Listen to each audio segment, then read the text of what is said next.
The transport shuttle descended through the artificial atmosphere of Station Meridian, and Ben Carter pressed his face against the small window to get a better view. The station hung in the void between human and Krell territories, a massive wheel of metal and glass that had become the most important diplomatic outpost in this sector of space. Ben had never imagined he would visit such a place. He was just a farmer, really. An agricultural consultant, his official papers said, but that was just a fancy way of saying he knew how to make food grow where it shouldn't.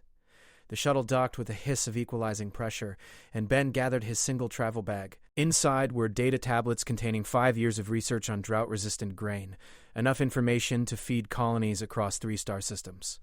He had been told this trade agreement was important, but the truth was simpler. People needed to eat, and Ben knew how to help them do that. Station Meridian was bigger inside than he expected. The corridors stretched in gentle curves, following the rotation of the station's outer ring. Humans, Krell, and a dozen other species moved through the passages on their various errands. Ben noticed that most people gave the Krell a wide berth. He understood why. The Krell were massive, standing nearly 9 feet tall, with scales that shimmered in shades of deep green and bronze. Their bodies were built for violence, thick with muscle, and their eyes held an intensity that made Ben's instincts scream danger. He found his way to the agricultural sector, a series of labs and storage bays where the grain samples were being held for inspection. Station Commander Lisa Hayes met him there, a tired-looking woman in her 40s with gray starting to show in her dark hair. "Mr. Carter, thank you for coming," she said, shaking his hand. "I know it's a long trip from the outer colonies." "Ben is fine," he replied. "And it's no trouble. If this trade agreement works, a lot of people eat better. That's worth the journey." Lisa smiled, but it didn't reach her eyes. "I should warn you, we have Krell diplomats on station right now. They're negotiating mineral rights in the disputed zone. Their security detail is here too." 3 elite guards. Ben had heard of the elite guards. Every human who traveled in space had heard the stories. They were the finest warriors the Krell possessed, trained from childhood in combat arts that dated back thousands of years. Each one could tear through a platoon of soldiers without breaking stride. They were symbols of Krell power, living reminders that humanity was not the strongest species in the galaxy. "I'll stay out of their way," Ben said. The cargo inspection was routine. Ben unsealed the containers of grain samples, explaining the genetic modifications that allowed the plants to thrive with minimal water. A Krell trade official named Thex listened with surprising interest. His massive head tilted as Ben described the growing cycles. "Your people are clever with living things," Thex said, his voice a deep rumble. "We Krell have never mastered such delicate work. Our strength is in stone and metal." Ben smiled. "Every species has their gifts. We share them, and everyone benefits." The inspection finished without incident, and Lisa showed Ben to his quarters. The room was small but comfortable, with a window overlooking the station's central hub. Below, he could see the diplomatic quarter where the Krell delegation was housed. "The formal agreement signing is tomorrow morning," Lisa explained. "Get some rest. This deal is going to change lives." Ben unpacked his few belongings and lay down on the narrow bed, but sleep didn't come easily. He kept thinking about his parents, about the colony where he grew up. Resources had been scarce there, and every harvest was a battle against soil that didn't want to cooperate. His father used to say that strength wasn't about forcing the world to bend. It was about understanding what the world needed and working with it. That philosophy had guided Ben his entire life. The next morning, Ben woke early and made his way to the cargo bay to run one final check on the grain samples. The station was quiet, most of its inhabitants still sleeping. He entered the bay and walked toward the storage containers, his footsteps echoing in the cavernous space. That was when he saw the mat. It was spread on the floor near the entrance to the Krell diplomatic section, a beautiful piece of woven fabric in deep reds and golds. Ben's path took him right across it, and he stepped onto the mat without thinking. His mind focused on the grain samples ahead. The reaction was immediate. 3 Krell appeared from the diplomatic entrance with shocking speed. These were not ordinary Krell. They wore the dark armor of elite guards, and their scales were marked with battle scars that told stories of countless fights. The largest of the 3, whose name Ben would later learn was Vexthor, moved to block his path. "Human," Vexthor said, his voice like grinding stones, "you have dishonored the warrior's path." Ben looked down at his feet, still standing on the mat, and felt his stomach drop. He stepped off quickly, raising his hands. "I'm sorry. I didn't know. I wasn't paying attention." The second guard Caloran moved to Vexthor's side. He was younger than the others, his scales still bright and unmarked by age. Ignorance does not erase insult. The mat marked sacred ground. Only those who have proven themselves in combat may walk upon it. The third guard, Zormak, circled behind Ben, cutting off any escape. By the ancient laws, this offense demands answer. The trial of dominance must be satisfied. Ben's mouth went dry. He had read about the trial of dominance in cultural briefings. It was an ancient Krell tradition, a way of settling disputes through physical combat, but those briefings had always made it sound like something that happened between Krell warriors, not between a human farmer and three of the most dangerous fighters in the galaxy. "Please," Ben said, trying to keep his voice steady. "It was an accident. I meant no disrespect to your culture." Vexthor's eyes narrowed. Intent matters less than action. "You have walked where you should not walk. Now you must face the consequence." A crowd was gathering. Station personnel, drawn by the commotion, formed a wide circle around the confrontation. Ben saw Lisa Hayes pushing through the crowd, her face pale.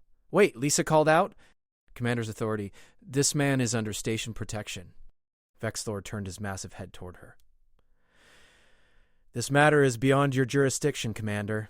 The law of our people is clear. He has committed offense. He must answer through the trial." Lisa reached Ben's side, her hand on his arm. "The trial of dominance is meant for warriors, not civilians. Ben is an agricultural consultant. He has no combat training." Colrin spoke, his voice holding a note of genuine curiosity. "If he is not a warrior, why did he walk the warrior's path?" "It was a mistake," Lisa insisted. "A simple mistake." Zormak stepped forward. "There are no simple mistakes when honor is involved. The human must face 3 elite guards in the arena. If he survives, honor is satisfied. If he does not, then he was unworthy of the warrior's path." Ben felt the weight of every eye in the cargo bay. He looked at the 3 Krell, at their massive bodies and cold eyes, and knew with absolute certainty that he could not win a physical fight against even one of them. 3 was impossible. It was suicide. But he also understood something else. If he refused, these negotiations would collapse. 5 years of careful diplomatic work would be destroyed. The grain trade that could feed millions would die before it began, and every species in the galaxy would see humanity as too weak, too fragile to stand beside the stronger races. His father's voice echoed in his memory. Survival isn't about being the strongest. It's about understanding what your opponent values and finding advantages they don't expect. Ben took a deep breath and stepped away from Lisa's protective hand. He looked up at Vexthor, meeting those cold eyes with as much courage as he could gather. "I accept the trial of dominance," he said, and his voice only shook a little. The crowd erupted in shocked whispers. Lisa grabbed his arm again. "Ben, no, you can't." But Ben kept his eyes on Vexthor. "By Krell tradition, I request the full grace period. 24 hours to prepare." Vexthor studied him for a long moment, and something like respect flickered in his eyes. "The grace period is granted. Tomorrow, at the rising of Station's cycle, you will face us in the arena. Bring whatever courage you possess, human. You will need it." The 3 elite guards turned and walked away, their heavy footsteps shaking the deck plates. The crowd began to disperse, voices rising in excited conversation. Ben stood alone in the center of the cargo bay, his hands trembling, wondering what he had just agreed to do. Lisa stood beside him, her face a mask of worry. "Do you have any idea what you've just done?" Ben nodded slowly. "I think I just volunteered to get beaten to death by 3 of the galaxy's finest warriors." "Then why did you accept?" Ben looked at the grain samples in their containers, at 5 years of work that could change lives across a dozen worlds. "Because some things are worth the risk, and because I've spent my whole life learning how to survive impossible situations." He managed a weak smile. "How hard can 3 alien warriors be compared to growing corn in a desert?" Lisa didn't smile back. "We need to prepare. If you're really going through with this, we need to find every advantage we can." As they walked toward the station's archives section, Ben felt fear settling into his bones. But beneath the fear was something else, something stubborn and deeply human. He had 24 hours to figure out how to survive the impossible. It was time to start planting seeds of a different kind. Ben spent the first hour in the station's archive room, his eyes scanning through thousands of documents about Krell culture and combat traditions. Lisa sat beside him, pulling up files on her data tablet while occasionally glancing at him with poorly concealed worry. The archive was quiet except for the soft hum of computers and the distant vibration of the station's life support systems. "Here," Lisa said, pushing her tablet toward him. "Records of previous trials of dominance. Maybe we can find a pattern, some kind of weakness." Ben scrolled through the files. Each record told the same story. The trials were brutal and short. The longest anyone had lasted against a single elite guard was 4 minutes and 17 seconds, and that had been another Krell warrior in peak physical condition. Most trials ended in under 2 minutes. None of the records showed anyone surviving a trial against 3 guards simultaneously. "This isn't helpful," Ben muttered, pushing the tablet away. "I can't beat them physically. That's not even a question. If I try to fight the way they fight, I'll lose in seconds." Lisa leaned back in her chair. "Then what are you looking for?" Ben was quiet for a moment, thinking about his childhood on the frontier colony. "My father used to fix broken equipment with whatever materials we had available. He'd say that the problem wasn't the lack of proper tools. The problem was thinking you needed proper tools in the first place. You work with what you have." "And what do you have?" Lisa asked. "I have a body that's going to break easily," Ben said slowly. "I have no combat training. I have no advantages in strength or speed." He paused, his finger tapping against the desk. "But I have something they might not expect. I can lose." Lisa frowned. "I don't understand." "The trial of dominance," Ben said, pulling up the cultural files again. "What's its actual purpose? Not just the surface meaning, but the deeper cultural significance?" Lisa read through the documents. "It says here that the trial is meant to test the spirit of a warrior. It's not just about winning. It's about proving that your will cannot be broken even in the face of superior force." Ben felt something click in his mind. That's it. They're not testing my ability to win. They're testing my ability to endure. "But the trials still end with someone surrendering or getting knocked unconscious," Lisa pointed out. "Endurance only matters if you're still standing." Ben stood up and began pacing. "What if I change the rules? Not the written rules, but the unspoken expectations. What if I show them something they've never seen before?" Before Lisa could respond, the archive door slid open. Both of them turned, expecting station security or maybe concerned crew members. Instead, an older Krell entered, moving slowly and carefully. His scales were faded with age, and he wore the simple robes of a merchant rather than warrior's armor. "Forgive the intrusion," the Krell said in accented but clear English. "My name is Thex. We met briefly during the grain inspection." Ben recognized him immediately. "I remember. You're interested in the agricultural technology." Thex nodded his massive head.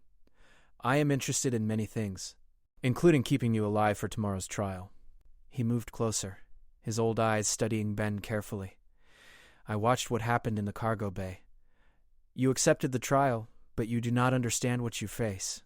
Lisa stood up, positioning herself slightly between Ben and Thex. "With respect, we're trying to prepare." "You cannot prepare with data files and historical records," Thex said gently. "The elite guards are not simply warriors. They are artists of combat, philosophers of strength. To survive them, you must understand how they think." Ben stepped forward.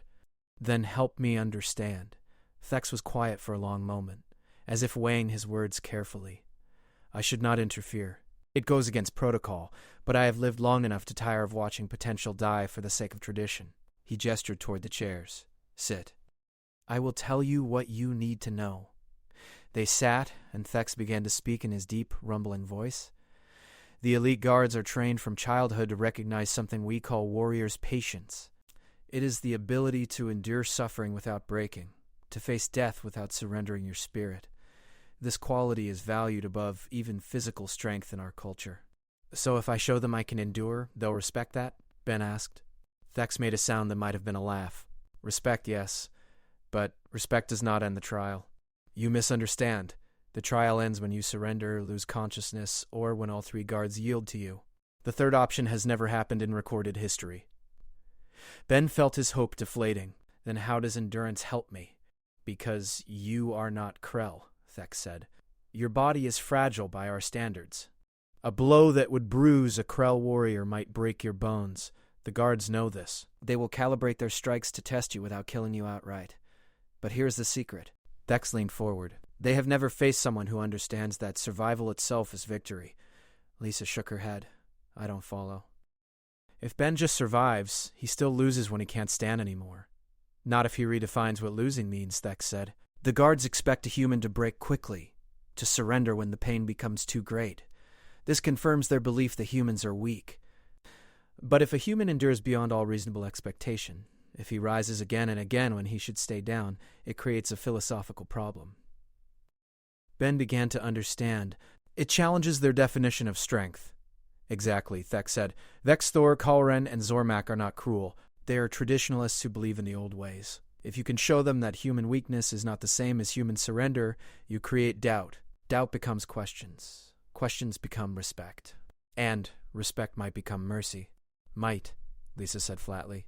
That's not much of a plan. Ben stood up and walked to the window, looking out at the stars beyond the station. He thought about his parents again, about the colony that should have failed a dozen times but somehow survived. He thought about crops that grew in impossible soil because someone was too stubborn to accept failure. It's the only plan I have, he said quietly. I can't beat them, so I have to make them question what beating me means. Thex rose from his chair. There is one more thing. The arena temperature. By tradition, you may request environmental conditions. The guards will agree to reasonable requests as a show of confidence. What are you suggesting? Ben asked. Krell prefer cooler temperatures. Humans prefer warmer. If you request heat, they will grant it, thinking it gives you comfort. But heat also means they will tire faster, even if only slightly. Every advantage matters. Ben nodded slowly. Thank you, Thex. Why are you helping me? The old Krell moved toward the door. Because I have lived long enough to see that strength takes many forms, and because your grain research might save thousands of Krell lives on our failing colony worlds. It would be wasteful to let you die for stepping on a mat. He paused at the door. Tomorrow, when you face them, remember this. The guards are watching for signs of your spirit. Show them a spirit that cannot be crushed, and you might survive. After Thex left, Lisa turned to Ben. Do you really think this can work? Ben returned to the desk and began making notes. I think it's the only chance I have. Now help me. I need to understand exactly how much punishment a human body can take before it shuts down. They spent hours researching human physiology, pain thresholds, and recovery times. Ben learned about adrenaline, about how the body could push past normal limits in crisis situations. He learned about broken bones and internal bleeding, about what injuries were survivable and what weren't. The information was grim, but it was necessary.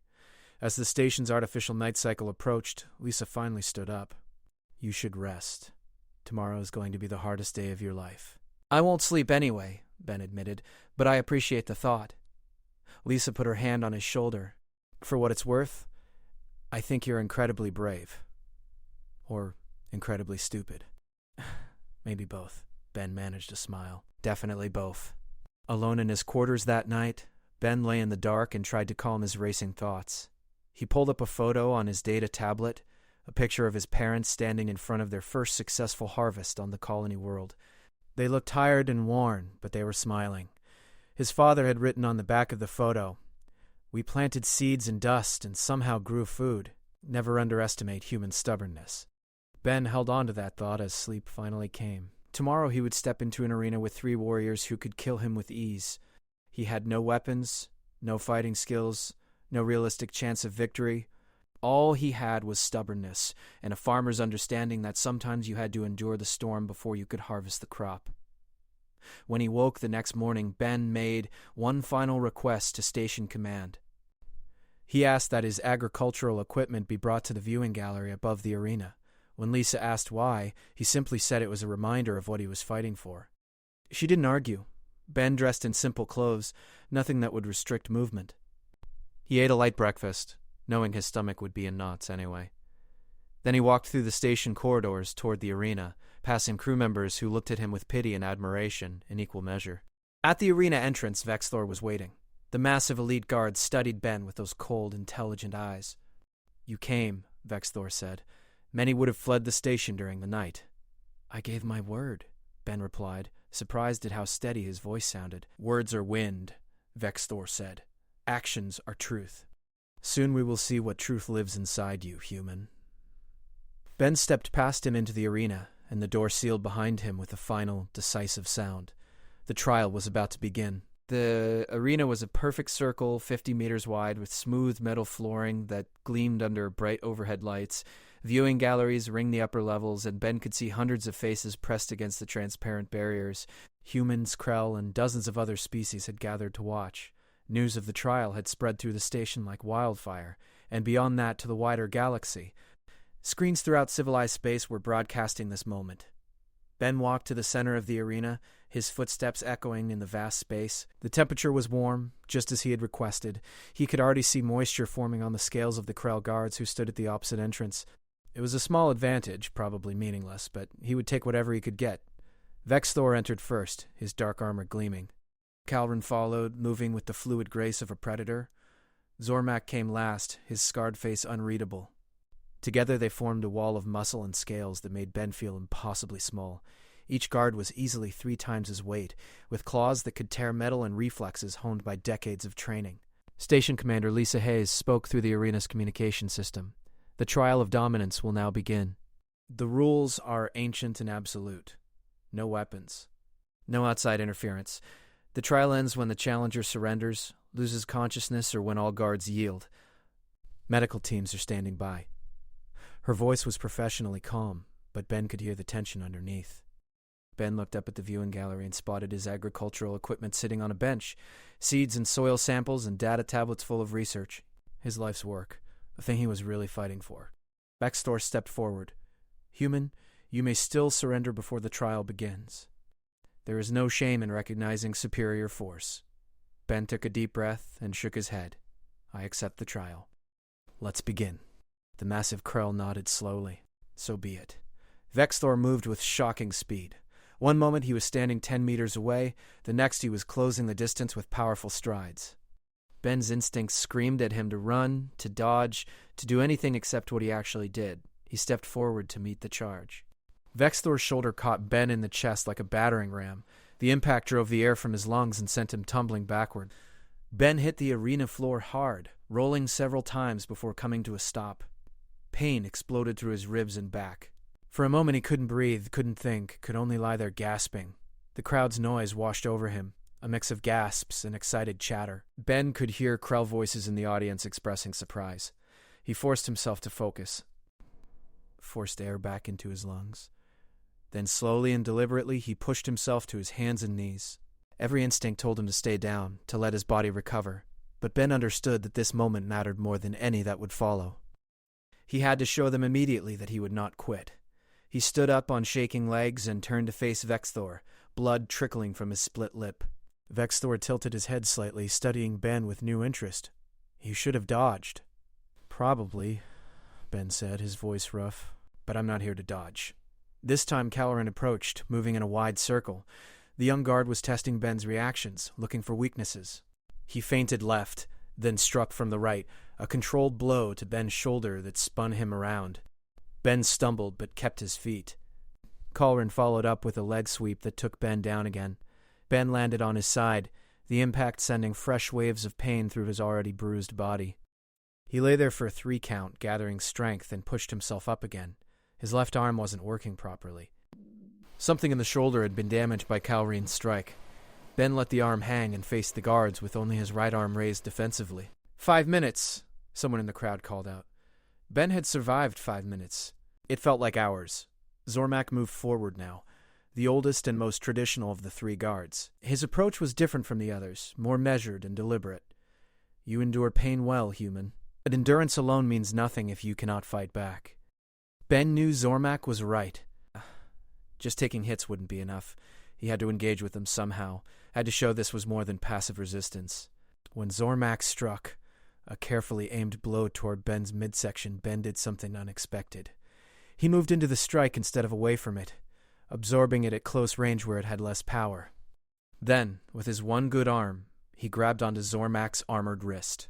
He wasn't trying to hurt the guard or even restrain him. That would be impossible. Instead, Ben pulled himself closer and spoke in broken Krell, using phrases he had memorized from the cultural archives the night before. I honor your strength, warrior. Strike again. The effect was immediate. All 3 guards stopped moving. The arena fell silent. Even the crowd seemed to hold its breath.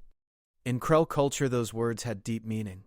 They were spoken by warriors who had accepted death but refused to surrender their spirit. It was a phrase of ultimate respect, acknowledging the opponent's superiority while declaring that defeat would not break the speaker's will.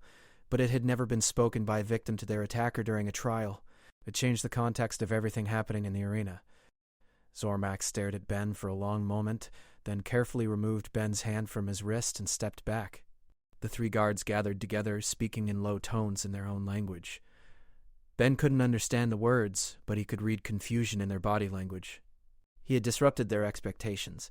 They had anticipated a human who would fight desperately or surrender quickly. Instead, they found someone who accepted the punishment but refused to break, who used their own cultural values against them in a way that wasn't quite manipulation but wasn't quite honest combat either. Ben used the pause to assess his injuries. His left arm was useless, hanging limp at his side. His ribs ached with every breath, possibly cracked. His back was a mass of bruises. Blood dripped from his mouth and nose. 10 minutes had passed, maybe 12. He was already far beyond what any human should have endured. The guards finished their discussion. Vexthor approached Ben alone this time, and there was something different in his eyes. Not quite respect, but perhaps the beginning of it. "You use our own traditions as weapons," Vexthor said quietly. "That is clever, but cleverness will not save you from what comes next. We have been gentle, testing your limits. Now we must push harder." Ben nodded, not trusting his voice. He understood what Vexthor was really saying. The guards had been holding back, using controlled strikes meant to hurt but not seriously injure. That was about to change. Vexthor struck with his full strength, a blow to Ben's ribs that lifted him off his feet and sent him crashing into the arena wall. Ben felt something crack inside his chest, felt the sharp stabbing pain that meant broken ribs. He slid down the wall and crumpled to the floor, gasping. Medical teams in the viewing gallery moved toward the arena entrance, ready to intervene. Lisa's voice came over the speakers. "Ben, that's enough. Surrender. You've proven your point." But Ben didn't surrender. He couldn't. Not because of pride or stubbornness, though both played their part. He couldn't surrender because he kept thinking about his parents, about colonists who should have died but survived, about crops that shouldn't grow but somehow did, about humanity's entire history of facing impossible situations and finding ways through them. He thought about the grain samples in the viewing gallery, about the thousands of lives that would be saved if the trade agreement went through. He thought about how every species in the galaxy was watching this moment, judging humanity's worth by what happened in this arena. Ben forced his right arm underneath him and pushed. His body screamed in protest, his vision blurred with pain.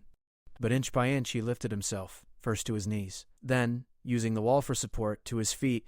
He swayed dangerously, barely conscious, but he was standing. 15 minutes had elapsed. Kalrin stepped forward, and Ben could see genuine confusion on the young guard's face. "Why do you continue? Your body is broken. You cannot win." Ben leaned against the wall, every breath agony.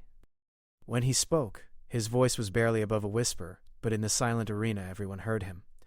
Because humans don't measure victory the same way you do.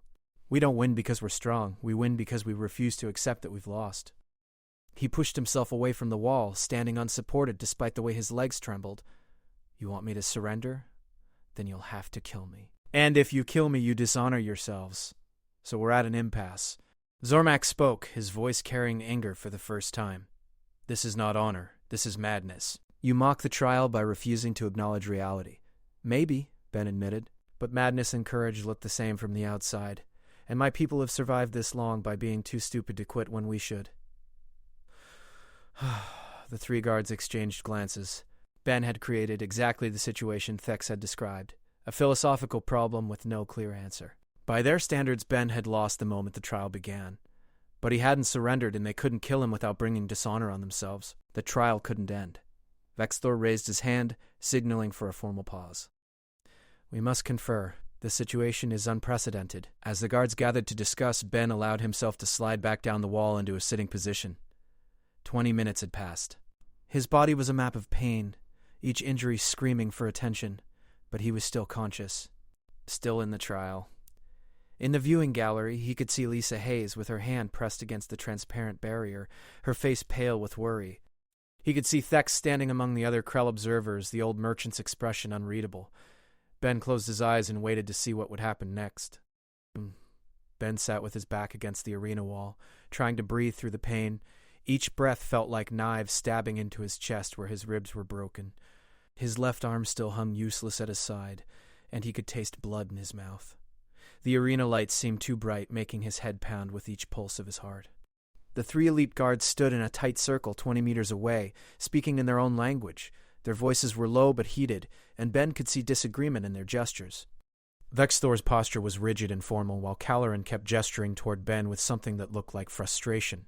Zormak stood between them, his scarred face grave as he listened to both arguments. In the viewing galleries, the crowd had grown restless. Voices rose and fell in waves of speculation. This wasn't how trials were supposed to go. The human should have been unconscious by now, defeated and removed from the arena by medical teams. Instead, he sat against the wall, battered and bleeding, but still present, still refusing to surrender. Lisa's voice came through the speakers again, private this time, transmitted only to Ben through a small earpiece he wore. Ben, your vitals are critical. Your left lung may be collapsed. You need medical attention now. Ben touched his earpiece to respond, wincing at the movement. Not yet. They're talking. That means something changed. What changed is that you're dying, Lisa said, her voice tight with controlled panic. You've made your point. Everyone watching knows you're brave. Now stop this before it's too late. But Ben kept his eyes on the guards. He had studied them during the night, reading everything he could about elite guard training and philosophy. They were warriors, yes, but they were also bound by honor codes that went back thousands of years. Those codes were both his prison and his potential salvation. The guards finished their discussion. Vexthor approached Ben alone, his massive form casting a shadow across the arena floor. He stopped a few meters away and looked down at the broken human with an expression Ben couldn't quite read. You have created a problem, Vexthor said simply.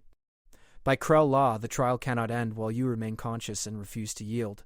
But continuing serves no purpose. You cannot fight back. You could barely stand. What victory do you seek in this? Ben forced himself to focus through the pain. This was important, maybe the most important moment of his life. I don't seek victory over you. I seek understanding. Vexthor's head tilted slightly. Explain. Ben pushed himself up the wall, using his one good arm and his legs to rise. Every muscle in his body protested, but he needed to be standing for this. Needed to meet Vexthor's eyes as an equal, even if his body was anything but equal to the massive warrior before him. Your people value strength, Ben said, his words coming slowly and carefully. My people value persistence. You see weakness in a body that breaks easily. We see strength in a spirit that refuses to stay broken. He paused, taking a shallow breath. I stepped on your ceremonial mat by accident. I dishonored your tradition through ignorance. This trial was meant to teach me that actions have consequences. I understand that lesson now. But I need you to understand something, too.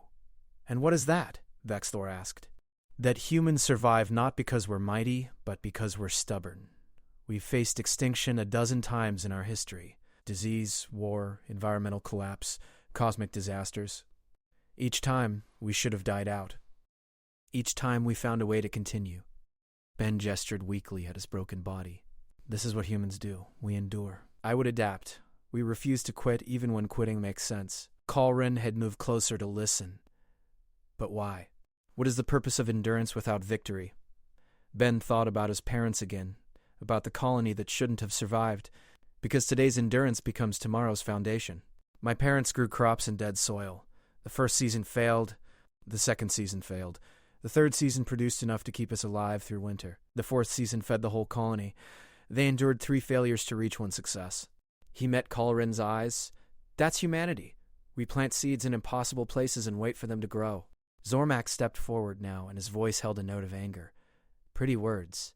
But this is a trial of combat, not a philosophical debate. You cannot change the purpose of this arena through speeches.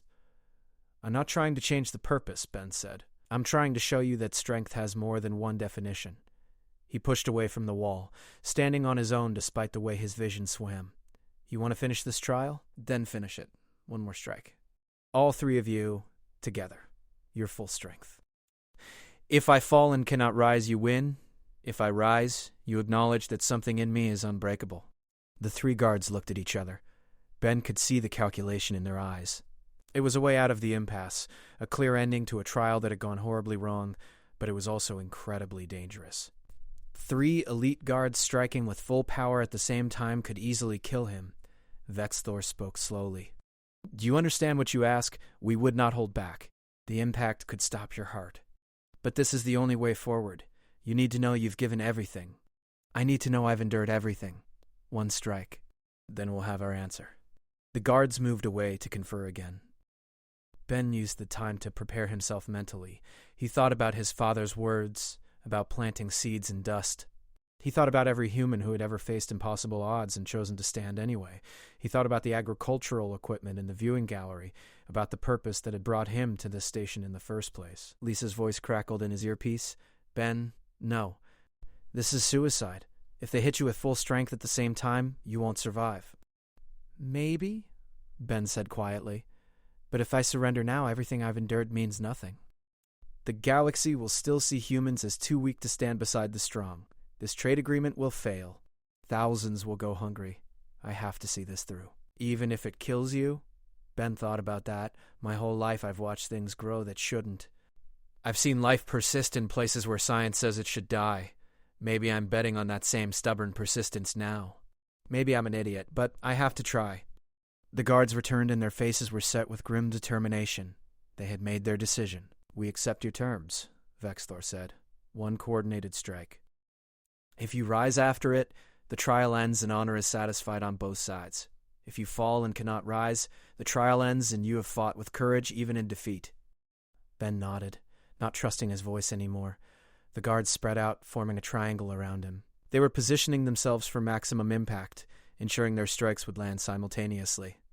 Ben stood in the center of their formation, his broken body swaying slightly, his good arm hanging at his side.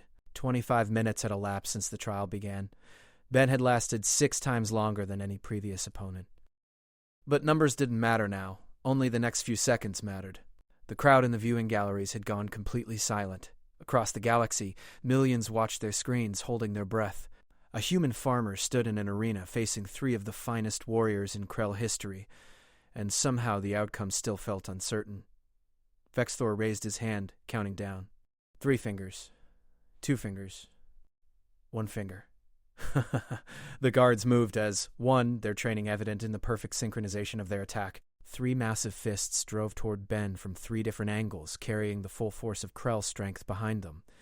The impact was devastating. Ben felt his body lifted off the ground by the combined force. He felt something break inside him, felt the air driven from his lungs.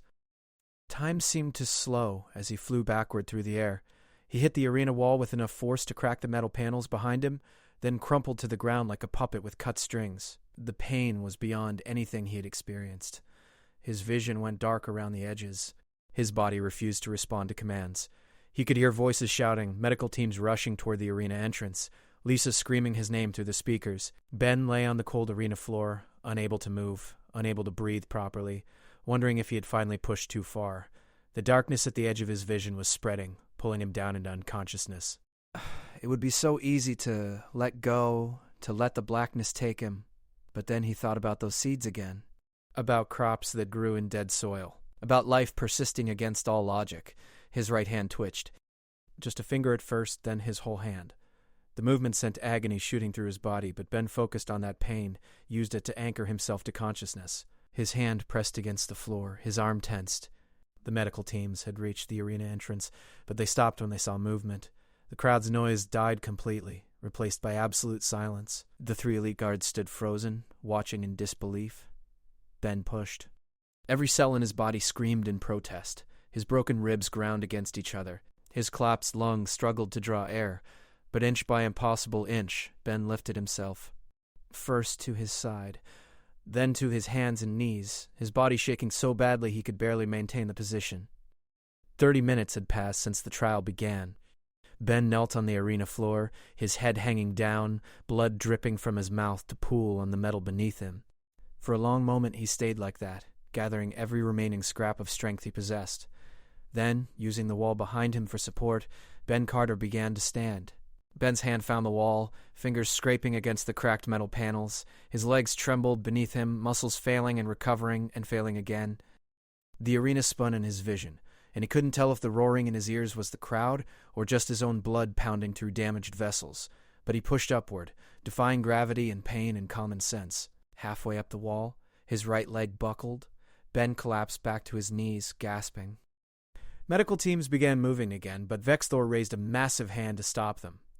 The elite guard's face showed something Ben had never seen there before. Wonder mixed with disbelief.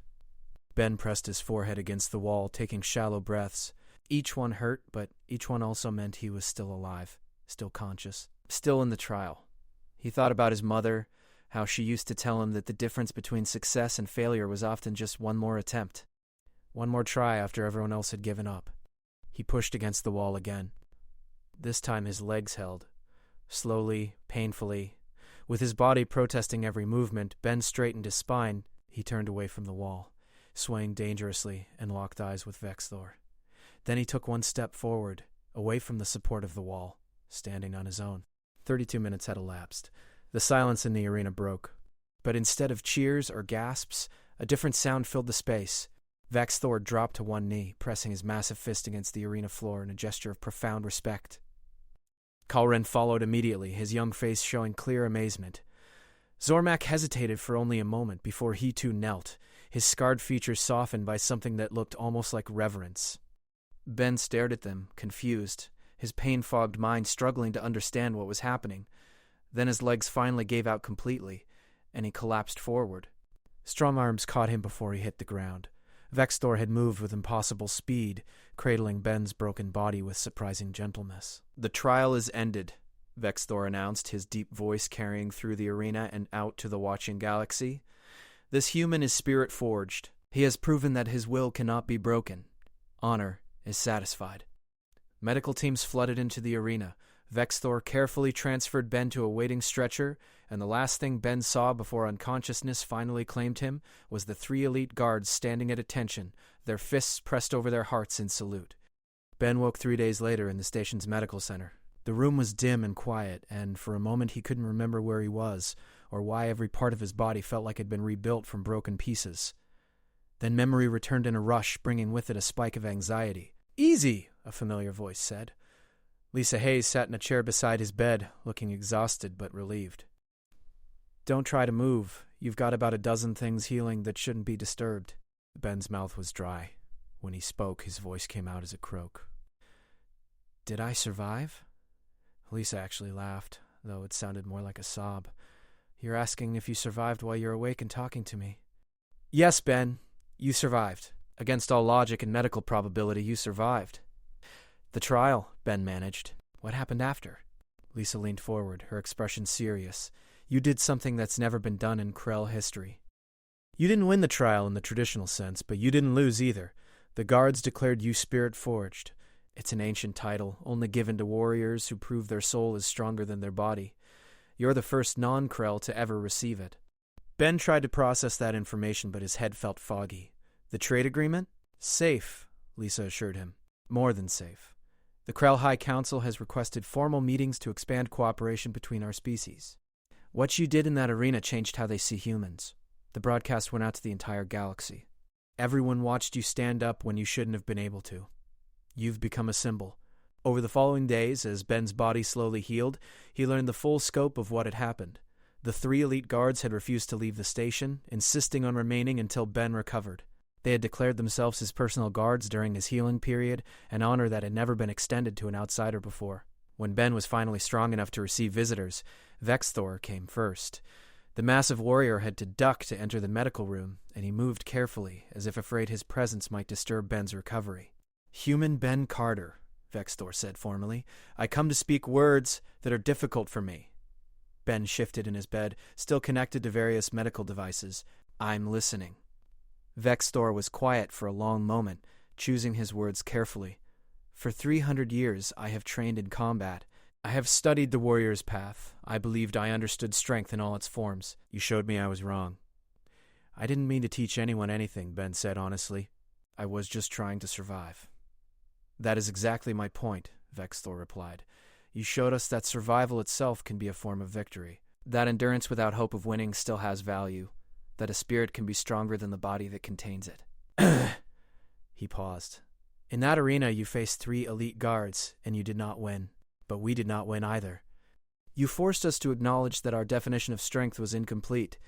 Kalaran and Zormak visited next, together." The young guard spoke first, his voice excited. "The High Council has approved our request. We will remain here on Station Meridian as permanent liaisons. We wish to learn more about humans, to understand how you survive with such fragile bodies." Zormak, the traditional one, added gruffly. "You have earned the right to walk any warrior's path in Krell space. Few can claim such honor." But perhaps the most meaningful visit came from old Thex. The merchant arrived carrying data tablets and sample containers. "I have convinced my trade consortium to accelerate the agricultural agreements. The Krell colony worlds need your drought-resistant crops urgently. Millions of lives depend on it." Ben felt tears prickling his eyes.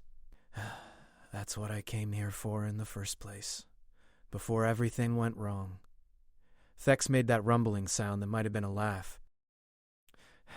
Nothing went wrong. Everything went exactly as it needed to. Sometimes we must walk through fire to reach the harvest. Weeks passed. Ben's injuries healed slowly but steadily, broken ribs knitted back together. His collapsed lung reinflated. His damaged arm regained function through painful rehabilitation. The station's doctor said his recovery was remarkable, but Ben knew the truth. He was just stubborn, the same way all humans were stubborn. They kept going because stopping wasn't an option. The day finally came when Ben was cleared to return to work. He made his way to the agricultural bay, where the grain samples still waited in their containers. The trade agreements had been signed during his recovery, and the first shipment of seeds was being prepared for transport to Krell worlds. Vexthor found him there, standing among the containers and data tablets. "You are well enough to work?" "I'm well enough to do what I came here to do," Ben replied. "Feed people. It's less dramatic than the arena, but it's more important." "Both have value," Vexthor said. He held out a small object, a circle of polished Krell steel. "The High Council wishes you to have this. It is the first medal of a new honor they've created. They call it the Endurance. It is given to those who prove that strength of spirit matters more than strength of body. You are the first recipient." Ben took the medal, feeling the weight of it in his palm. It was simple and unadorned, just a circle of metal, but it represented something profound. Recognition that survival had value, that persistence mattered, that the small could stand alongside the strong, not through matching their power, but by refusing to break. Months later, Ben stood in the viewing gallery watching a transport ship depart for the Krell colony worlds. Its cargo holds were filled with seeds, with hope, with the promise of harvests in places where food had become scarce. Vexthor, Kaurin, and Zormak stood with him, the three guards who had tried to break him now serving as bridges between species. "The first crop reports are promising," Ben said, reading data on his tablet. "Your people are learning to work with the new strains. By next season, food shortages should be significantly reduced." Kaurin watched the departing ship with obvious satisfaction. Because one human refused to stay down when struck. Strange how small moments create large changes. Ben thought about that, about stepping on a ceremonial mat by accident, about accepting a trial he couldn't win, about standing up one more time when his body demanded he stay down. "Small acts of courage create ripples," he said. "My parents taught me that." Sometimes you just have to plant the seed and trust that something will grow. The broadcast of his trial had been watched by billions across the galaxy. Other species that had dismissed humanity as weak now sought diplomatic contact. Trade agreements multiplied. Cultural exchanges began. The human reputation in galactic politics shifted from fragile newcomers to determined survivors worth taking seriously. But Ben tried not to think about the larger implications. He focused on his work, on developing new crop strains, on solving the practical problems of feeding populations across hostile environments. That was what he understood. That was what mattered. Lisa Hayes found him one evening, working late in the agricultural bay. "You got another message from Earth. Government officials wanting you to come home for ceremonies and medals." "What did you tell them?" Ben asked, without looking up from his microscope. "That you're too busy growing food to attend parties," Lisa said with a smile. "Was I wrong?" "No," Ben said. "That's exactly right." He looked at the medal from the Krell High Council, which he kept on his workbench next to a photo of his parents. The Endurance, they called it. A recognition that some victories didn't look like victories at all. They looked like falling down and getting back up. Like planting seeds in impossible soil and waiting for them to grow. Like surviving another day when survival seemed impossible. Ben Carter had faced 3 elite guards in an arena and somehow walked away alive. But his real victory was smaller and larger than that. He had shown the galaxy that humans didn't win because they were mighty.